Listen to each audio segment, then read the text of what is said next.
Icon star Allu Arjun రుకేగానే సాలా. ఇనుముని ఇనుముని నేను కాల్చితే కత్తవుతాను, రాయిని రాయిని నేను గాయం కానీ చేశారంటే ఖచ్చితంగా దేవుణ్ణవుతాను. ఈరోజు అల్లు అర్జున్ పుట్టినరోజు. ఈ పేరు స్మరించుకోగానే చంద్రబోస్ రాసిన ఈ పాట గుర్తొస్తుంది. అది కూడా బన్నీ కోసం కావటం యాదృచ్ఛికం. పుష్పలో హీరో క్యారెక్టర్ కోసం చంద్రబోస్ ఈ పాట రాశారు. కానీ బన్నీ రియల్ లైఫ్ క్యారెక్టర్ కూడా ఇందుకు ఏమాత్రం తక్కువ కాదు. మెగా కాంపౌండ్ నుంచి ఓ హీరో వస్తున్నాడంటే అంచనాలు ఎలా ఉంటాయో ప్రత్యేకంగా చెప్పాల్సిన పని లేదు. డాన్స్ చేయాలి, ఇమేజ్ బిల్డప్ చేసుకోవాలి, మాస్ ని అట్రాక్ట్ చేయాలి. ఇవన్నీ ప్రతి హీరో చేసేవే. కానీ మెగా హీరో ఇందుకు 100 రెట్లు చేయాలి, లేదంటే అంచనాల్ని అందుకోవడం కష్టం. బన్నీ ఇవన్నీ చేస్తూనే మెగా హీరో అనే స్టాంప్ ని మెల్లమెల్లగా తుడుచుకుంటూ వచ్చి తనకంటూ ఓ బ్రాండ్ క్రియేట్ చేసుకున్నాడు. జాతీయ అవార్డు సాధించాడు. నార్త్ లో ఏ సౌత్ హీరోకి దక్కనంత క్రేజ్ సంపాదించుకున్నాడు. తన సినిమా దాదాపు 2000 కోట్ల మైలురాయిని చేరుకుంది. వ్యక్తిగతంగా సినిమాకు 150 కోట్ల పారితోషికం తీసుకునే స్థాయికి ఎదిగాడు.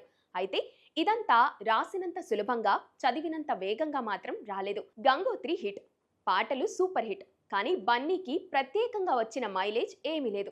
ఎందుకంటే తన స్క్రీన్ ప్రెజెన్స్ ఏమాత్రం ఆకట్టుకోలేదు. మెగా పేరుతో రుద్దేస్తున్నారా అనే ఫిర్యాదులు ఎన్నో వినిపించాయి.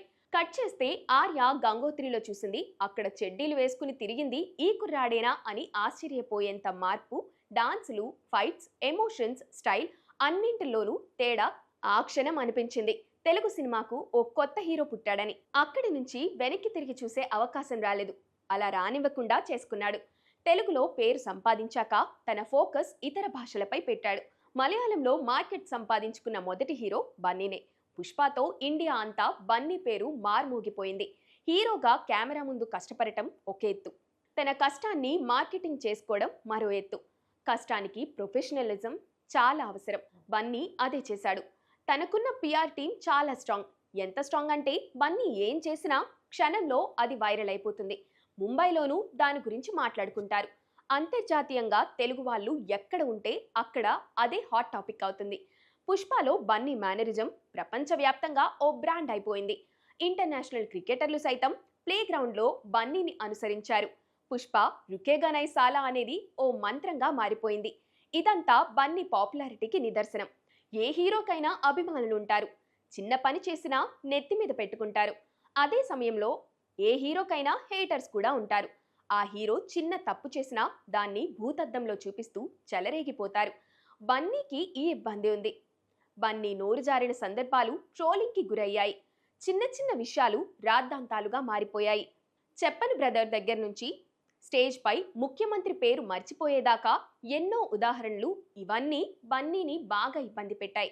సంధ్య థియేటర్ దుర్ఘటనలో అయితే బన్నీ నలిగిపోయారు. తన కెరీర్లో పుష్ప 2 లాంటి బిగ్గెస్ట్ బ్లాక్ బస్టర్ కొట్టిన తరువాత కూడా ఆ విజయాన్ని ఆస్వాదించలేకపోయాడు. అందులోంచి తేరుకోవడానికి చాలా రోజులు పట్టింది. ఇంకా ఆ జ్ఞాపకాలు బన్నీని డిస్టర్బ్ చేస్తూ ఉండొచ్చు.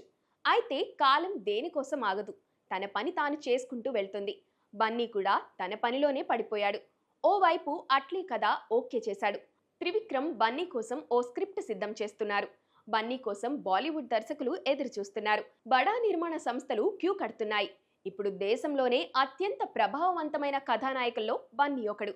భవిష్యత్తులో తన స్థానం మరింత పదిలుపరుచుకోవడానికి ఇదివరకటి కంటే ఎక్కువ కష్టపడుతున్నాడు. నన్ను మించి ఎదిగేటోడు ఇంకోడున్నాడు చూడు, ఎవడంటే అది రేపటి నేనే అనుకునేంత నమ్మకంగా, రాక్షసంగా తన పని తాను చేసుకుంటూ పోతున్న ఐకాన్ స్టార్ కి మరోసారి పుట్టినరోజు శుభాకాంక్షలు.